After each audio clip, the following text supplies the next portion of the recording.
Here's your host, Giuseppe Grammatico, the Franchise Guide.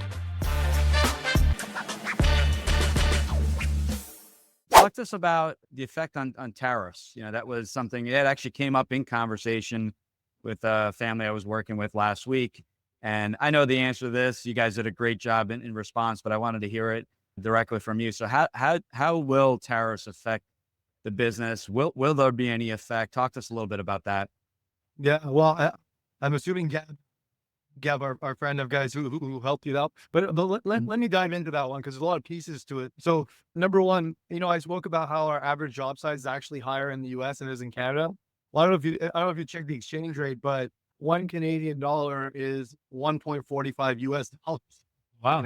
Yeah, which is crazy, right? Which means that we're basically cheap labor for Americans.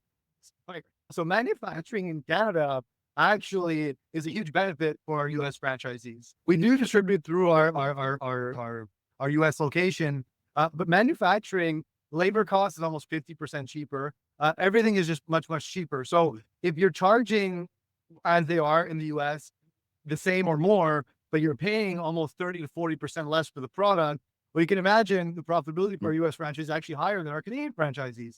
And I've said this to them, so there's no secret. Everybody knows, unfortunately, the Canadians pay more for product, right? Just because of the reality exchange rate. Now, let's say we layer on a 25% tariff. That wouldn't increase the price of the product by 25%, obviously, because, what it costs us, what we sell it are two different things. We distribute through our U.S. location. Honestly, it would probably increase the price to the customer at the end of the day. If the franchisees were to maintain their same margin, let's say they wouldn't want to absorb the difference, it would increase the price of the customer by 2 to 3%, which is negligible. Right. You're talking about, let's even know it was 5%, just to make the math easy. On a $5,000 job, you're talking about $250. Right. Like, it's not like with the additional value that we have versus, conventional products or whatnot, at $250, we're not that price sensitive. It's not going to make much of a difference, right? So, I get it. It's scary because everything else will go up in price, but for us specifically, for our service, the fact that we distribute through our U.S. ER center, the fact that we have cheaper Canadian labor, is an advantage. This kind of just helps bridge that gap. But anyways, we'll even see if it actually happens or not. Right.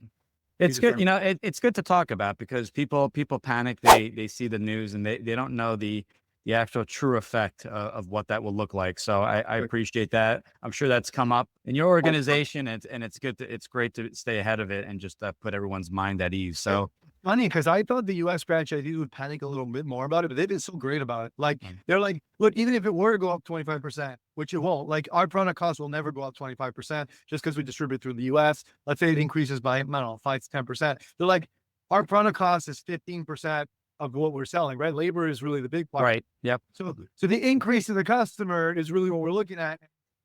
It's almost negligible.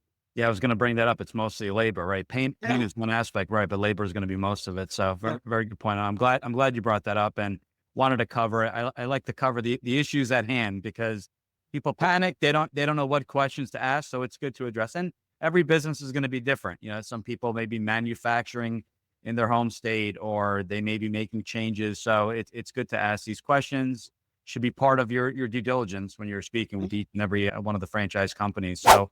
Sorry, I don't want to lose my train of thought. But that being said, it has always been our plan to manufacture in the U.S. We manufacture a small portion in the U.S. We're going to continue to manufacture more and more in the U.S. The reason why we haven't done it yet is because it's actually more expensive.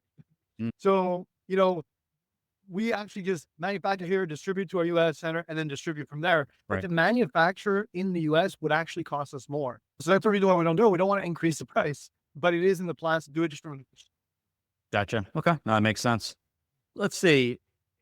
I was listening to, it was a podcast. I don't remember where this podcast was, but it was an interesting podcast. It was president of the IFA and I talked about this on previous episodes and he had mentioned that this was interesting. 75% of people that they've polled show that they had interest in owning a business, which I thought was interesting. So 75%.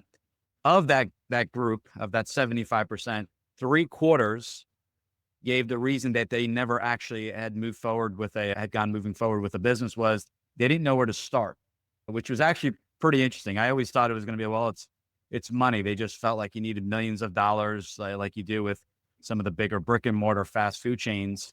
SprayNet is navigating economic challenges, but how are they reaching a wider audience and driving brand awareness? Next, we explore SprayNet's national exposure strategies, including a powerful partnership with Lowe's. Thanks for tuning in. If you want to learn how to make the transition from corporate to owning your franchise, join Giuseppe on the next episode. You can also follow on all social media platforms and achieve financial and time freedom today.